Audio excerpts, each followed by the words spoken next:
Ang makaka-exchange gift ni Mikay ay si Rachel! Ano to? Ang cheap ng regalo mo? Don't want this. Aba, bakit mo ginawa yun? Ay! Ano yan, ha? Ano yan? Bakit hinahawa ka may anak ko? Tuturuan ko kung dapat tumugar yung mga pampaslupang yan. Ay, tama! Hoy! Sandali! Yan! Oo! Sige pa, sirain mo na talaga yan. O, ito pa, o! Talagang may mga tao lang na nasasayahan sila pag nakakasakit sila ng ibang tao. Wala ka talaga pinag-aralan, ha? Hirap kami sa buhay. Ginawa ko naman po lahat para po makasali po sa exchange gift yung anak ko. Kaso hindi ko po alam na dahil lang sa in-exchange gift ko po na dinala ko noon, ay magugulo po ang buhay namin doon.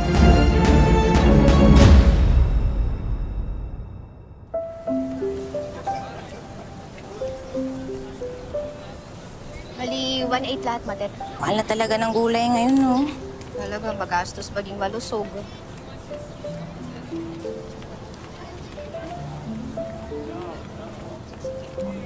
Salamat. Halika, bili tayo ng pang-exchange gift mo. Magkano na nga yung presyo ng regalo? 200, kamo? Parang huling pera na ata natin yan eh. Pwede naman po na hindi na lang po sumali sa exchange gift. Ano ka ba, anak? Kahit mahirap tayo, ayokong maramdaman mo na nalalayo yung estado ng pamumuhay natin sa mga kaklase mo. Tsaka, yun na nga lang yung magagawa ko para pasalamatan kita sa sipag mo sa pag-aaral. Tignan mo nga, naging scholar ka pa ng private school. Salamat po, Nay. Lika, lika. Titingin tayo. Ay, ito na Ayan. Alin dyan? Magkano po ito? 300 na lang yan. Pero alam mo, narinig ko yung pag-uusap ninyo kanina. Sige, 200 na lang yan para sa'yo. Thank you po.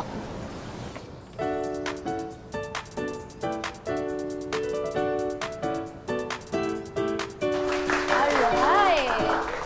Ang makaka-exchange gift ni Mikay ay si...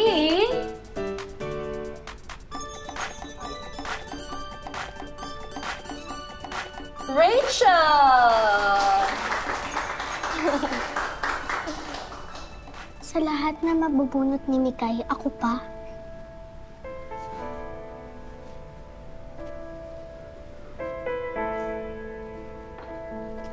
Sa'yo?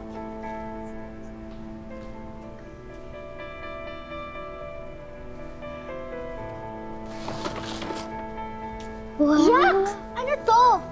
Ano tingin mo sa akin, Mikay? Kinder? Ang cheap ng regalo mo? Sorry, Rachel. Yan lang yung nakayanan namin ng nanay ko eh.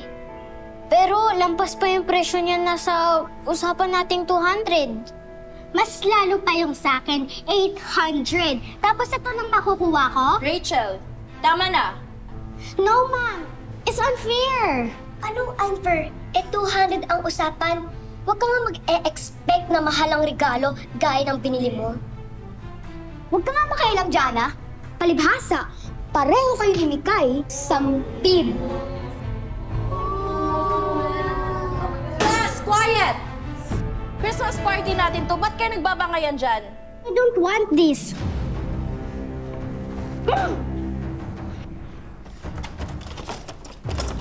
Isasoli ko na lang tong regalo mo sa akin. Hindi. Isaksak mo yan sa baga mo. Sobra ka na. Inaano ka ba? Bakit? Lalaban ka? Uy, ano ba yan? Stop! Stop it! Ay, naku! Tigilan nyo yan!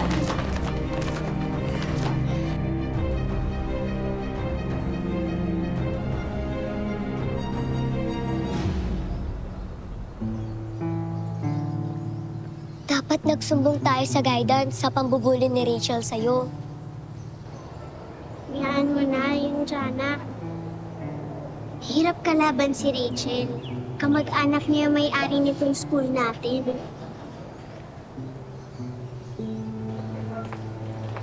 Anak, tapos na pala Christmas party niyo. Kamusta? papunta na ako sa pwesto ko eh. Makiyaw lang ako ng mga panindang gulay. Ay, tulungan na kita magbenta ng gulay, Nay. Bakasyon naman, Nay.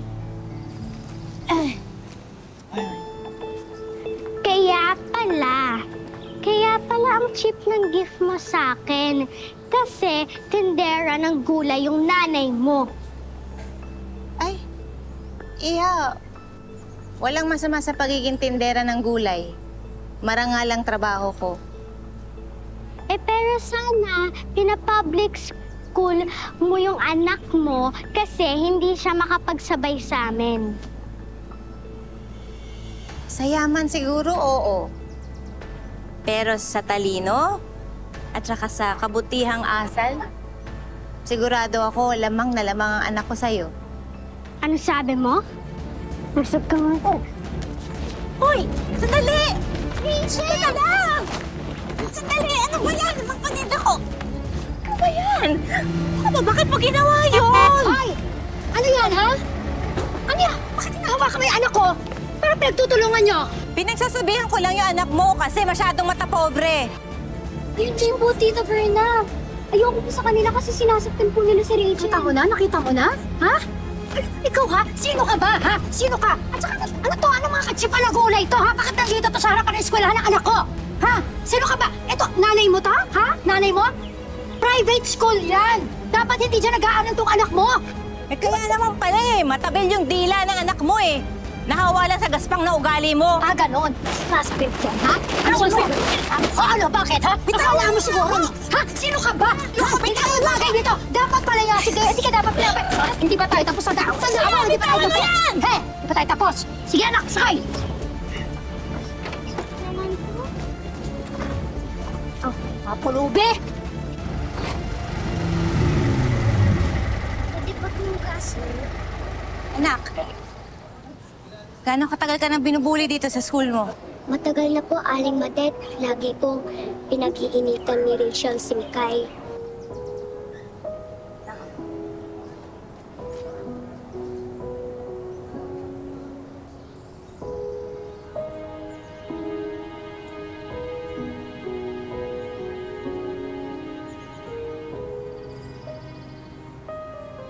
Matagal na ako nabubwisit sa kanya. Masyado siyang bida-bida kung paano siya nagpaawa sa harapan ng teacher namin. Ako tuloy yung lumabas ng masama at pinagalitan ni teacher. O tapos nung kayo-kayo na lang, lumabas ang kamalditahan. Ay, ibang klase rin, ano? Ang galing. Plastic. Alam mo, matapang lang din yun kasi nandun yung nanay niyang tindera. Pareha sila mag-ina palengkera. Maganda, anak. Hindi pa ako tapos doon, lalo na doon sa nanay niya. Tuturuan ko kasi dapat tumugar yung mga pampaslupang.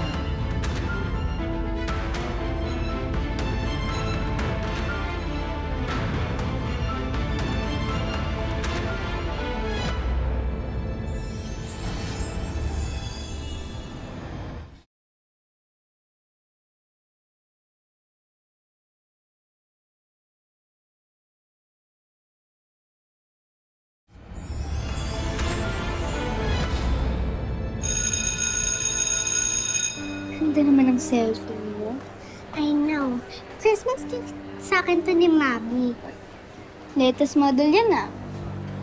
Ikaw palang merong ganyan sa buong school. At gagamitan ko din tong high-tech camera lens para sa plano natin sa buwisit na Mikay na yon. Oo nga, no? Ready na ako. Ako din. Ayun na yung pintura, oh. Andiyan na si Mikay. Yup.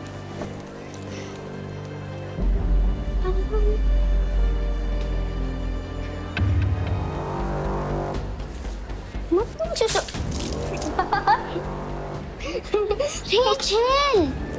Jenny! Problema ka? Ano to? Binibidyoan ka lang naman ah. Iyakin mo naman! Okay, salamat. Thank you.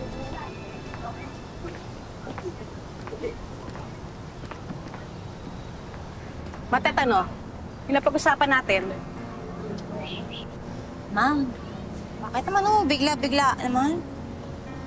Ilakas ko pa naman kumita dito sa pwesto ko. Basta buo na desisyon ko. Umalis ka na din sa pwesto mo. Pero ma'am, nagbabayad naman ako dito sa pwesto ko. Tsaka hindi naman ako nakakaabala sa butika nyo. Basta ayoko na nandito ka pa. Bakit naman ho? Dahil kinalaban mo ko. Eh, malas mo lang kasi kaibigan ko tong pinupwestuhan mo. Kaya naman pala. Masyado mo naman personal yung nangyari sa mga anak natin. Pati kabuhayan ko, dinamay mo. Dapat inisip mo muna yan bago mo ako inaway. Namimili ka kasi dapat nang aawayin mo. Ma'am, kami ni Berna yung may hindi pagkakaintindihan. Huwag yun naman idamay yung trabaho ko. Huwag mo na pansinin yan. Sige na, asikusin mo na tindahan mo. Alam mo, yun naman talaga mahirap sa mga daga, no? Perwisyo na nga sa bahay, eh para sila pang feeling may-ari ng bahay. Pwede ba, Berna, huwag ka naman salita. Hindi ikaw yung kausap ko. Hindi ako aalis sa pwesto ko. Ah, ganon. Bitakot mo nga. O sige, hindi ka talaga aalis. Ayaw mo. Ano ba? Ray! Halika dito. O, alam mo na gagawin mo dyan. Sige po. Sige na! Hoy, tama! Hoy! Sandali! Yan! Sige pa! Yan talagang hindi na mapapakinabangan! Oo! Ito pa! Yan! O, ito pa! O! Tama na, Berna! Sige, pakasirain mo yung tipong wala na ipagyayabang. O, ano? Okay na? Ha? Baka naman hindi pa sirang-sira. Sirain mo mabuti!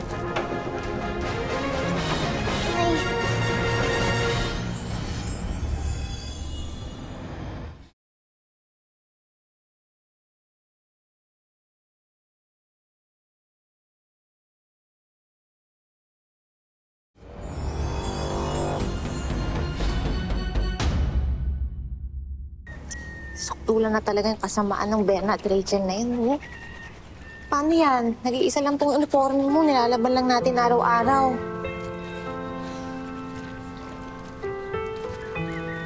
Nay, dahil po ba mahirap tayo, kaya inaapi nila tayo? Hindi, anak. Huwag mo isisisi sa kahirapan natin. Lumalaban tayo ng patas sa buhay. Talagang may mga tao lang na nasasayahan sila pag nakakasakit sila ng ibang tao. At hindi na magbabago yun, anak. Kaya tayo na lang ang umiwas. Total, nakahanap ako ng bagong pwesto. Hindi na ako makakanti ng Berna na yan. Tama po kayo, Nay. Hindi ko po dapat ikahiya na mahirap tayo.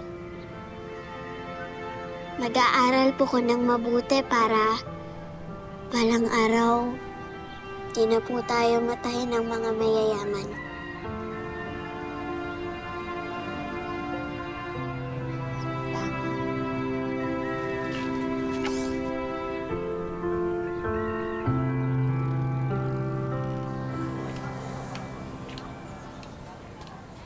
OMG! Isa lang yung uniform mo? Sobrang poor mo naman. Kadiri, you're so gross. Ew. Sabi ng nanay ko, iwasan kita. Pero sobra ka na. Isusumbong kita sa guidance counselor. We? Isusumbong mo ako? Sige, dagdag mo pa to sa susumbongin mo. Tama na! Tama na! Ayan. Tara na nga po. Sinira niyo phone mo. Tingnan mo yung ginawa mo, oh. Sinira mo yung phone ko. Ikaw ang unang sumugod sa akin, Rachel. Alam mo, makakapikon ka na. Hoy! Hoy! Ano ba yan? Tumigil kayo dyan! Wala na akong magagawa. Ipapasuspend na talaga kita, Rachel. Okay ka lang? Oo, okay lang. Ikaw, okay lang? Okay?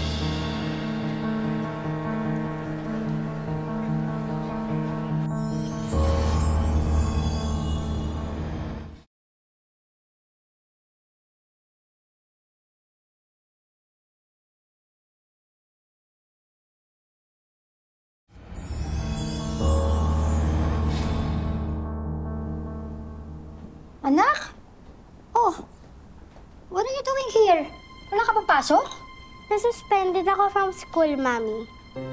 Ha? Bakit? It's because of Mikay. Pinabura na naman siya ng advisor namin. Look, Mami. What? Ano nangyari sa phone mo? Binaksak niya at sabi niya walang problema. Ha? Hindi ko pa fully paid to eh. Peste talaga yung mag-inang yan. Mami, gantihan natin sila. Talaga. Sinasagot talaga na mag-inang yan ang galit ko, ha? Tapos yung handa sila.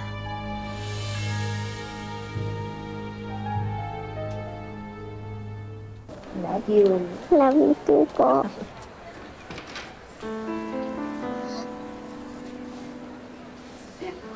Kayo ba yung nanay ni Mikay? Ay, opo, ako ho. Ikinalulungkot kong ibalita na hindi na siya magiging scholar sa susunod na pasukan. Bakit ho? Dahil sa misconduct na nabalitaan. Hindi lang kasi grades ang kailangan. Kailangan din ng good moral standing ng isang scholar. Tsaka hindi patas kasi yung isang estudyante nasuspinde. Tapos siya hindi mapaparusahan. Anong hindi patas? Eh, yung mag-ina, si Rachel at si Berna, sila naman lagi nagsisimula ng gulo. Pasensya ni Mrs. Pero yan ang patakaran ng eskwelahan na to. Excuse me.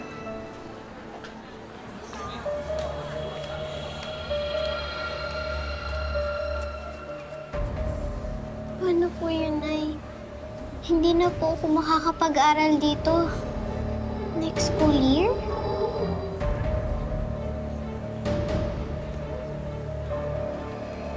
Pasensyahan tayo. Nagkamali ka ng binanggang.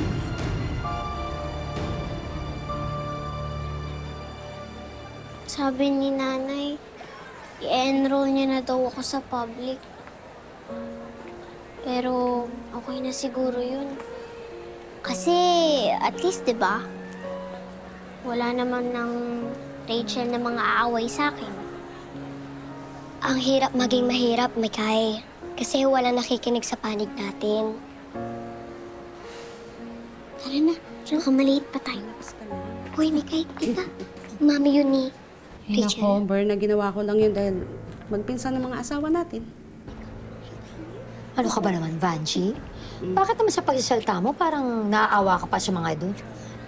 Alam mo, dapat kasi hindi ka na tumatanggap ng mga katulad nila dito sa school natin. Nakakasira na reputasyon eh. Ay, ito. Para sa'yo. Oh. Sigurado magugustuhan mo yan. Ba, naalala mo yun yung gusto mong skincare. Thank you. Salamat, Oo. salamat. Oh. Kaya talaga nakakalimutan. Ano? Teka, kailangan ko muna kasi mag-beauty rest, kaya kailangan ko na umalis. Alam mo na, tatanggap pa ako ng award mamaya. Ulirang Ina Award sa foundation namin. Kailangan banat na banat. Kaya kailangan ko na mag-beauty rest, ha? Sige, salamat. Salamat ulit. Congrats. Good luck.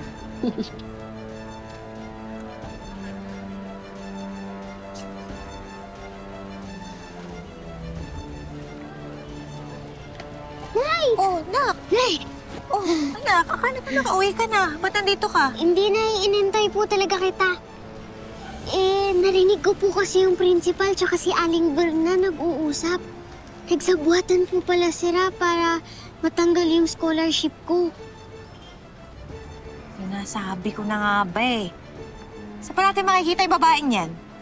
Yun daw po, tatanggap daw po ng Ulirang Ina Award. Paano siya naging ulirang ina? Asawa siya ni Satanas. Halika, sugurin natin. The recipient of Ulirang Ina Award, Mrs. Bernadette Asuncion.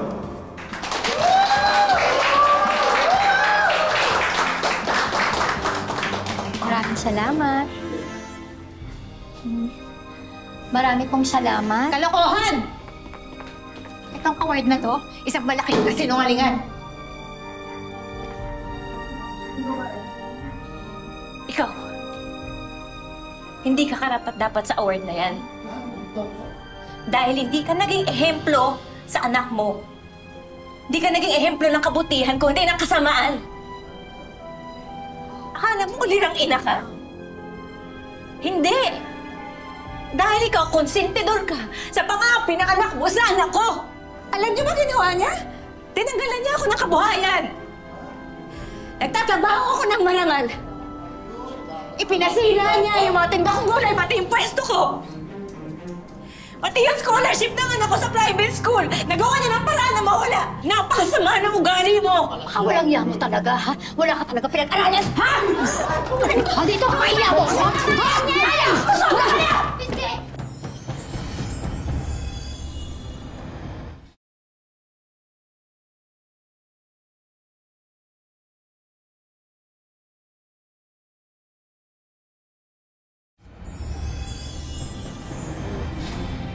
Talagang wala kang pinag-aralan, wala kang breeding! Hanggang dito, sumusugod ka? Ang kapal talaga ng mukha mo? Palibasa, tindera ka lang! Wala kayong pinag-aralan! Mga hampas lupa kayo! Yun! Yun ka! Hampas lupa ka! Sige! Sige, pakita mo pa sa kanila kung ano ka talaga! Mahirap po kami, pero hindi po kami sinungaling. Nahuli ko rin siya. Nakausap ang principal namin. Nagsabuatan sila para matanggal ang scholarship ko dito. Ma'am, huwag kayong maniwala. Ma'am, kayo maniwala dyan. Mga walang awa kayo. Maniwala po kayo sa amin. Ikaw talaga, ha? Kangkilan talaga. Salin ka sa buhay namin. Ha? That's enough. Kabisado na lahat ng ugali mo. Balik tayo sa program, ha? Patawag niyo yung guard. Patawag niyo yung guard. Sinira yung awarding natin, eh. Umalis na kayo!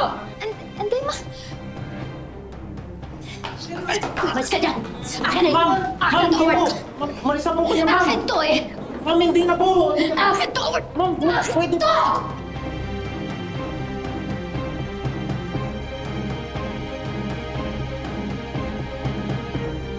Mami! Kasalanan mo rin, eh, ha? Dahil nasa lintik na exchange gift na yan. Halika na! Halika na dito!